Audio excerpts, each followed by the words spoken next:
شروع اللہ کے نام سے جس نے ہمیں پیدا کیا، جو نہایت رحمت کرنے والا ہے۔ محبت ایسا دریا ہے، از قلم قضا بطول قسط نمبر 1۔ آج روحینہ کا فون آیا تھا۔ رات کے کھانے کی میز پر ابیا نے ولید کو بتایا، ویری گڈ، کیا کر رہی ہو، کیسی ہے وہ؟ ولید کا دھیان کھانے کی طرف تھا۔ بتا ہی تھی کہ سعیدہ آنٹی اگلے ہفتے شادی کی ڈیٹ فکس کرنے آنا چاہ رہی ہیں۔ اسی سلسلے میں مامی نے آپ سے بات کرنی ہے۔ اچھا، میں پھر پہلے مامی کو کال کر لوں، بعد میں کھانا ختم کروں گا۔ وہ ڈائننگ روم سے نکل کر لاؤنج میں آ بیٹھا۔ ہیلو مامی، السلام علیکم، کیسی ہیں آپ؟ وہ ماں کی آواز سن کر خوشگوار لہجے میں بولا۔ ابیا بھی وہیں چلی آئی۔ ولید فون پہ مصروف تھا۔ وہ چپ چاپ ایک جانب صوفے پر بیٹھ گئی۔ جی ویری گڈ، ضرور مامی، کوشش کروں گا ستمبر کی تاریخ دیکھ۔ مامی جی مجھے چھٹیاں مل جائیں گی؟ جی۔ آؤ خالہ آ رہی ہے۔ اچھا چلیں ٹھیک ہے۔ ہاں تو اچھا، تو آپ لوگ بھی آ جانا، پھر ابیا کو بھی کمپنی مل جائے گی۔ ہاں ٹھیک ہے۔ وہ جی ڈائٹ بھی پراپر ہے؟ جی مامی، میں اتنا بھی کیئر لیس شوہر نہیں ہوں۔ ہاں چلیں ٹھیک ہے، اوکے، سب کو میرا سلام دیجیے گا اور اپنا خیال رکھیے گا۔ اوکے، اللہ حافظ۔ وہ بہت خوشگوار موڈ میں بات ختم کر کے اس کی طرف متوجہ ہوا۔ مامی کو یہ فکر ہے کہ کہیں میں تمہاری طرف سے لاپرواہی تو نہیں برت رہا؟ وہ ہنس کر بولا، مامی بہت اچھی ہے۔ وہ بھی مدھم سا مسکرائی۔ آخر کو میری مامی ہے۔ وہ فرضی کالر جھاڑ کر بولا، پھر اٹھ کھڑا ہوا۔ تم نے کھانا کھا لیا؟ جی۔ اچھا، پھر آؤ کمپنی دو مجھے۔ وہ اس کا ہاتھ تھام کر اسے زبردستی ڈائننگ روم میں لے آیا اور اپنے ساتھ والی کرسی پر بٹھا لیا۔ مامی بتا رہی تھیں کہ جمیلہ خالہ پما فیملی پاکستان آ رہی ہیں اگلے مہینے۔ جی، روحینہ نے بتایا تھا مجھے یوں، اور خالہ سعیدہ لاہور ہی آئیں گی، سو ان کے مہمان نوازی کی ذمہ داری ہم پر ان بڑھی ہے۔ اس نے عادتاً نوالا اسے کھلایا تھا۔ یہ تو اچھی بات ہے، میں سارا دن اکیلی بور ہوتی ہوں، وہ لوگ آ جائیں تو گھر میں رونق آ جائے گی۔ ہاں، میں نے مامی سے کہا ہے کہ وہ لوگ بھی کچھ روز کے لیے ادھر ہی آ جائیں، جب خالہ آئیں گی چند دن اکٹھے انجوائے کر لیں گے۔ ہاں، اور روحینہ کی شادی کا کیا کہہ رہی تھی مامی؟ اس نے پوچھا۔ یار وہ مجھ سے پوچھ رہی تھی کہ مجھے کب چھٹیاں مل سکتی ہیں، سو میں نے ان کو ستمبر کا کہہ دیا ہے۔ تب تک تمہاری طبیعت بھی سٹیبل ہو جائے گی۔ اس نے کھانا ختم کر کے ہاتھ نکبن سے صاف کرتے ہوئے کہا، آپ کے لیے چائے بناؤں؟ اس نے پوچھا۔ نہیں، دل نہیں کر رہا۔ آؤ کوئی مووی دیکھتے ہیں۔ وہ کرسی گھسگھسا کر اٹھ کھڑا ہوا۔ ابیا بھی اٹھی۔ مووی کا دل نہیں کر رہا، باہر چلیں واک کرنے۔ چھاؤنی کے صاف ستھری سڑکوں پر واک کرنا ابیا کو بہت اچھا لگتا تھا۔ اوکے میڈم، جو آپ کا حکم، چلیں۔ وہ سونے پر ہاتھ رکھ کر مؤدبانہ انداز میں بولا، چلیں، میں چادر اوڑھ کر آتی ہوں۔ اس نے مسکرا کر کہا اور ڈائننگ روم سے باہر نکل گئی۔ ولید جیب سے موبائل نکال کر اخبارات میں اشتہارات دینے کی کوئی ضرورت نہیں میڈم، اس طرح کی لڑکیوں سے چھٹکارا حاصل کرنے کے لیے ہی تو ان کے گھر والے انہیں یوں پھینک جاتے ہیں۔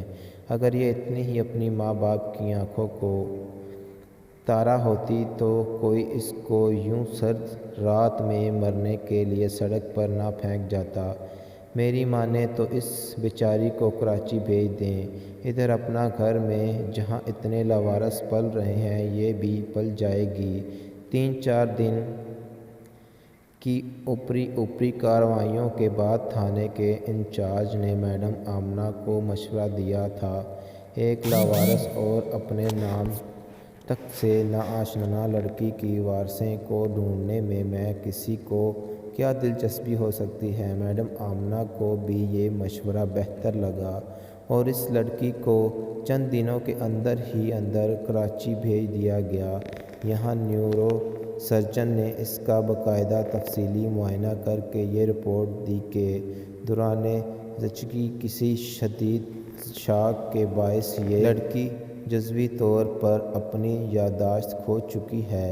ان کے مطابق ایسے مریضوں کی یادداشت دھیرے دھیرے بحال ہو سکتی ہے اور یہ بھی ممکن ہے کہ یہ ساری عمر ایسے ہی بتا دے۔ اپنا گھر میں رضاکارانہ طور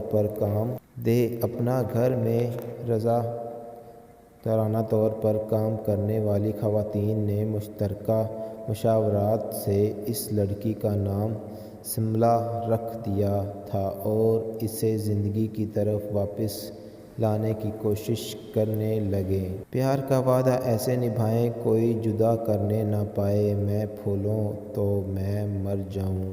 ولید پلیز، ابیہ نے ایسے بے اختیار ٹوکا۔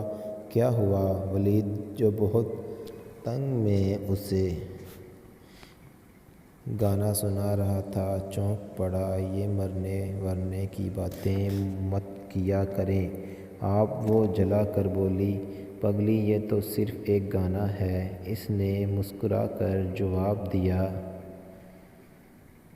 جو بھی ہو لیکن آپ اپنے مرنے کی باتیں مت کیا کریں، اور یہ بھی تو ممکن ہے کہ میں سچ مچ تم سے پہلے مر جاؤں۔ وہ سنجیدہ ہو گیا۔ تو مرنے سے قبل مجھے بھی گولی مار دیجیے گا۔ وہ یکدم روتے ہوئے اٹھ کر بھاگتے ہوئے بالکنی میں نکل گئی۔ ولید نے ایک طویل سانس بھری اور اٹھ کر اس کے پیچھے آیا۔ وہ ریلنگ کے پاس کھڑی اپنے آنسو پوچھ رہی تھی۔ آئی ایم سوری، میں تمہیں ہرٹ نہیں کرنا چاہتا تھا، اس نے نرم لہجے میں کہا۔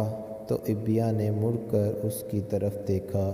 صرف 4 ماہ ہوئے ہیں ہماری شادی کو اور آپ مرنے کی باتیں کرنے لگ گئے ہیں، یہ سراسر ظلم ہے، وہ روئے ہوئے لہجے میں بولی۔ موت برحق ہوتی ہے بیاہ، ایک فوجی کی بیوی کو موت سے خائف نہیں ہونا چاہیے۔ ولید کے لہجے میں سختی در آئی۔ میں آپ کو ہونے کا تصور بھی نہیں کر سکتی۔ اس کی آنکھیں پھر برسنے لگیں۔ تو کرو تصور اور یہ رونا بند کرو۔ بلا وجہ کی بدصورتی ہوئی لڑکیاں مجھے بالکل نہیں پسند۔ اس نے اس کے سر کو جھٹکا دیا۔ آپ اتنے کٹھور کیوں بن رہے ہیں؟ اس نے اپنی بھیگی پلکیں اٹھا کر انتہائی معصومیت سے پوچھا۔ تو ولید کو وہ اپنے دل میں اترتی ہوئی محسوس ہوئی۔ کٹھور نہیں، حقیقت پسند بن رہا ہوں۔ تم ایک فوجی کی بیوی ہو، اپنے ذہن کو ہر وقت موت کے لیے تیار رکھا کرو۔ اس نے نرمی سے اس کے آنسو اپنی پوروں پر سمیٹتے ہوئے کہا۔ مجھے آپ سے بات ہی نہیں کرنی۔ وہ رخ موڑ کر کھڑی ہو گئی۔ بات بے شک مت کرو لیکن رخ مت پھیرا کرو، غصہ آ جاتا ہے مجھے۔ اس نے اس کا رخ اپنی جانب موڑا۔ آپ کو میرا بالکل احساس نہیں ہے۔ وہ خفا ہوئی۔ اور کوئی الزام؟ آپ کو مجھ سے پیار بھی نہیں ہے، بلکہ زہر لگتی ہوں تم مجھے۔ اب وہ بہت شائشہ بائشہ لہجے میں بول رہا تھا۔ مجھے بھی آپ بالکل اچھے نہیں لگتے۔ اس نے بھی بدلہ چکایا۔ افسوس کہ اس ناپسندیدہ ترین شخص سے آپ کی شادی کروا دی گئی ہے۔ وہ ہونٹوں کو گوشہ میں مسکراہٹ دبا کر بولا۔ آپ کی بھی تو ایسی لڑکی سے شادی ہو گئی ہے جو آپ کو زہر لگتی ہے۔ ابیہ اس کا موڑ سمجھ چکی تھی۔ سر مزے سے بولی۔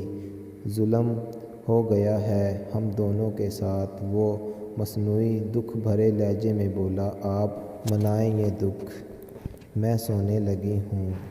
وہ کہتے ہوئے کمرے کی طرف چلی گئی۔